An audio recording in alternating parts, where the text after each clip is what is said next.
আসসালামু আলাইকুম। আমি রিয়াদ, আছি বাংলার বুথ এফএম এর সাথে। সপ্তাহে একদিন আপনাদের জন্য নিয়ে আসব অজানা রহস্য আর গা শিউরে ওঠা ভৌতিক কাহিনী। আপনাদের ভালোবাসা আর সাপোর্ট আমাদের এগিয়ে যাওয়ার সবচেয়ে বড় শক্তি। আর হ্যাঁ, আপনার জানা কোনো বাস্তব বা শোনা ভূতের ঘটনা আমাদের সঙ্গে শেয়ার করতে পারেন। লিখে বা ভয়েসের মাধ্যমে পাঠিয়ে দিন আমাদের কাছে। আপনার ঘটনা আমাদের কাছে পাঠাতে এই ইমেল ব্যবহার করুন www.riyadhasan500@gmail.com। তাহলে চলুন চলে যাই বাংলার বুথ এফএম এর অন্ধকার জগতে।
তো ওই গিয়া বলতাছে, কাকা মাছ কো, মাছ নাই এই জায়গার মধ্যে দোকানে গিরা রাখছিলাম, মাছগুলা কই? কয় তার কাকা কেজি দিয়ে ওরে বলতাছে, তুই মনে হয় মাছগুলা ভালোভাবে রাখস না গিয়া, তার জন্য মাছগুলা ওরা লাফাইয়া পইরা গেছে মনে হয়। আবার আবার পুরা তাদের মধ্যে আবার ধরতে হইবে, এরকম ভাবে বলতাছে আর কি। বলার পরে সে তার বাতি যায়ও মনে করছে এইটাই হইব, মাছ ধরছে পরে ভালাই দিস, পইরা গেছে গা সব। তো কিছু মনে করেন নাই, অন্য কিছু মনে করে নাই ওরা। তারপরে গিয়া যে সময়বেলা আবার মাছ ধরলো, মাছ ধইরা দেশের মাঝে রাখতে গেছে পরে গিয়া দেখে আবারও মাছ নাই। এইটা কি, মাছ নাই কে? মনে তার চাচা মনে করতেছে সে মাছ নিয়ে লুকাই রাখতেছে, এইটা মনে করতেছে তার চাচা। তো ওই আবার মনে করতেছে তার চাচাই মাছ নিয়ে লুকাই রাখতেছে। দুইজনের মধ্যে লাগলো নি ভেজাল। তো কি করব এখন?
কথা সেই কাজ বড় ভাই বড় ভাইয়ের বাপে যে ওই আইসা করছে।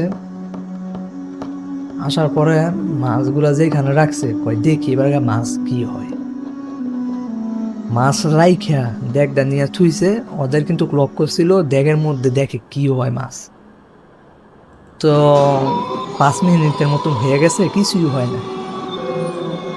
কিছুক্ষণ পরে দেখতেছে একটা বুড়ি মহিলা, অনেক বুড়ি হইব, 90 বা 80 90 বছরের মহিলা যেরকম হয় আর কি, এরকম টাইপের।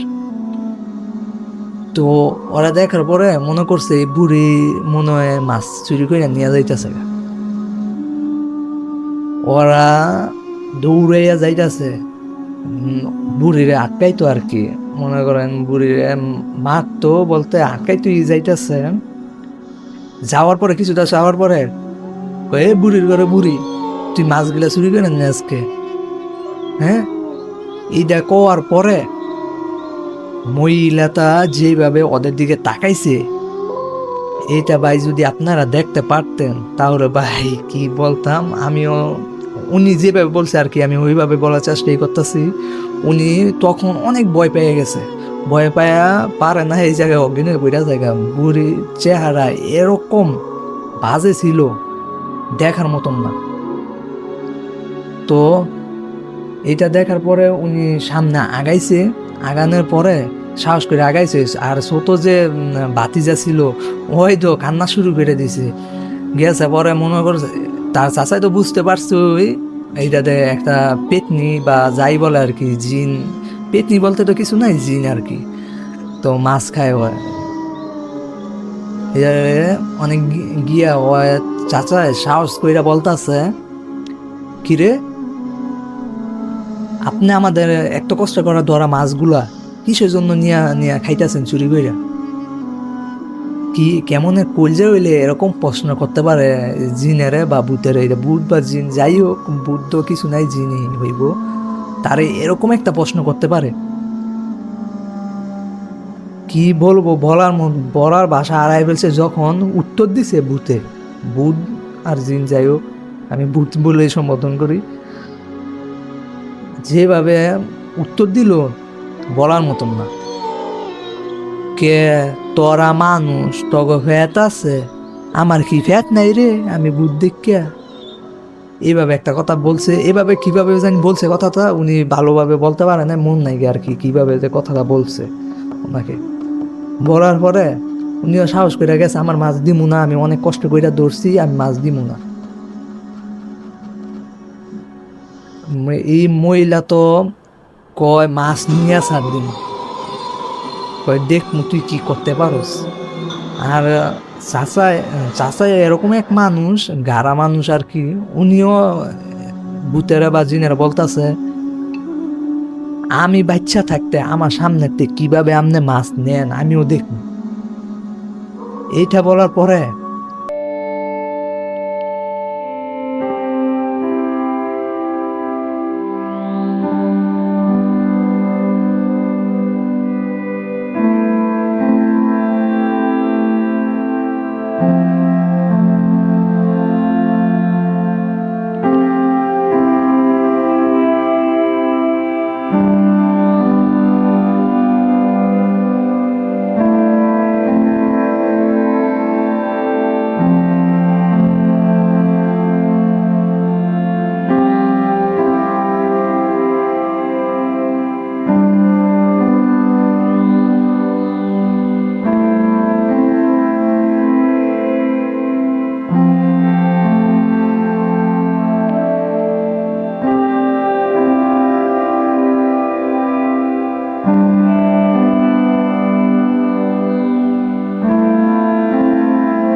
তিনি এমন জ্বরাইছে ওনার, এমন জ্বরাইছে, জ্বরে বিছনা থেকে উঠতে পারতেছে না। উনি জ্বরে বিছনা থেকে উঠতে পারতেছে না। ওই মানুষ তার বাপে, চাচার বাপ যিনি, উনি বলতাছে, তোরে কে বলছেন মাছ ধরতি? চাচার অবস্থা খারাপ, তাও তার চাচার আব্বু চাচাকে লাদি নিছে মারার জন্য। ওই দিন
জানাই নাকি পরে কি ঘটনা করতে আছে, হুজুর আর জানাই না।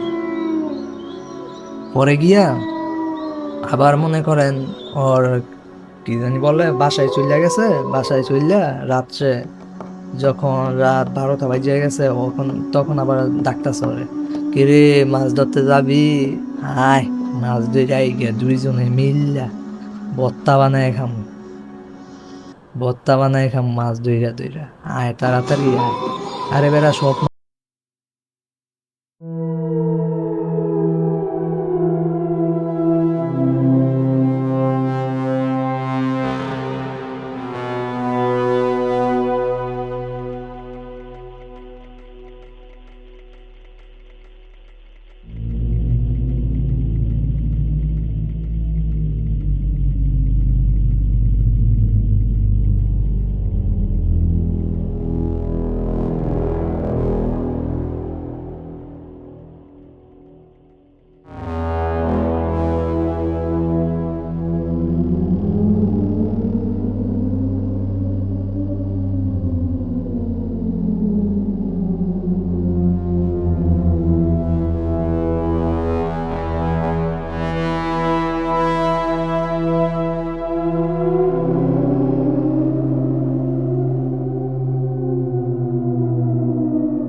মাইরা ফেলছে, তুমি ওরে মাফ করে দাও।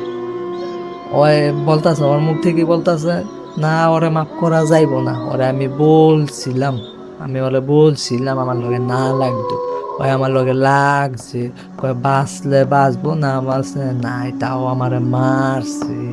এগুলা কইতে কইতে সেই লেভেলের একটা মনে করেন অবস্থা। তার বাপে তো ভয়ে কাঁপতাছে। তখনই রাতে বেড়া বাসা থেকে বের হইছে তার বাপে, বের হইয়া হুজুর আনতে যাইব, হুজুরের দ্বারা হুজুর দেওয়াইব আর কি। বাসা থেকে যখন বের হইছে তখন তার পোলা আরো বেশি খারাপ অবস্থা। মনে করেন যাইব গা ইয়া মিয়া, তার মায়ের একা ধরে রাখতে পারবো না। তারপরে গিয়া উনি আবার এত রাতে কিভাবে যাইবো ওনারও ভয় করতেছে, ভয় লাগতেছে আর কি, অনেক ভয় লাগতেছে। তো ওই সময় কোন মতন ঘর মাথা আবার আইসা ঘর তারা মাইরা ওর সামনে বসে আছে। আর ওর রাত্রে অনেক কাহিনী হয়েছে, ঘটনা হয়েছে, ওইগুলো আর বরে নাই গিয়া। তারপরে গিয়া তারপরে সকালবেলা ফজরের নামাজ পড়তে গেছে চাচাই, চাচার বাপে কি, চাচাই না চাচার বাপে গেছে নামাজ পড়তো। নামাজ পড়িয়া হুজুরের গিয়া ঘটনা, নামাজের পরে হুজুরের গিয়া ঘটনাটা শেয়ার করছে, কি কি করছে। কয় এটা তো ভাজেজি, কয় তাহলে ভাই আপনি একটা কিছু করেন, হুজুরের কইতাছে। পরে গিয়া হুজুরের হুজুরের নিয়ে আইছে। আসার পরে সকালবেলা, সকালের সময় কয়টা বাজে, 7টা বা 6টা, 6টা 5টা 6টা বাজে, 6টা বাজে হুজুর আইছে। হুজুর আইয়া দোয়া কারাম কইরা হুজ যখন দিছে, তখন হুজুরের দুই হাতে পারে না, হুজুরের দুইটা আঙ্গায় মেলায়। এই এমন একটা অবস্থা।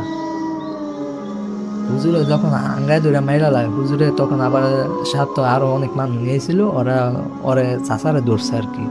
ধরার পরে হুজুরে তার দোয়া মোয়া পইরা পুদিছে যখন, তারপরে হুজুর কথা কইতাছে, কয় খালি তুই গেছিলি দেখে বাঁচতে, ওই বাচ্চা আইছে শুনবেলা, নাই তো ওরে মাইরা একবারে প্লাস্টিক বানাই ছুঁয়ে দিলাম। ঠিক আছে, তুই খালি তুই আইসুর দেখে বাঁচছিল, তুই আইসুর দেখে, নাই তো এর একবারে মাইরা লাইলাম বলে, এই সময় দাবাই ছুঁয়ে দিলাম বলে। আর ওই যে হ্যার লগে যে হিদায়া ছিল না, হিদারও মারলাম বলে, হিদাই দূরটা পলাইছে, নাই তো হিদারও মারলাম। এটা যখন কইছে হুজুর বুঝছে অনেক খারাপ, কয় তুমি যাও গা, যাই হয়েছে হয়তো ভুলসুল করছে, ক্ষমা তো চাইছে, ওই তুমি যাও গা। কয় না, ওরা মাইরা ফেলমু, ওরা আবার মাইরা ফেলমু। হুজুরে কয় আমি থাকতে তুমি ওরা মারতার বা, আল্লাহ থাকতে তুমি হেরা মারতার বা। ও হো আমি মারলাম, মাইরালাম, এইটা কত কিছু কইতাছে, মাইরা বল লাগব। পরে গিয়া কয় আচ্ছা দেখি তোমার শক্তি না আমার কোরআনের শক্তি।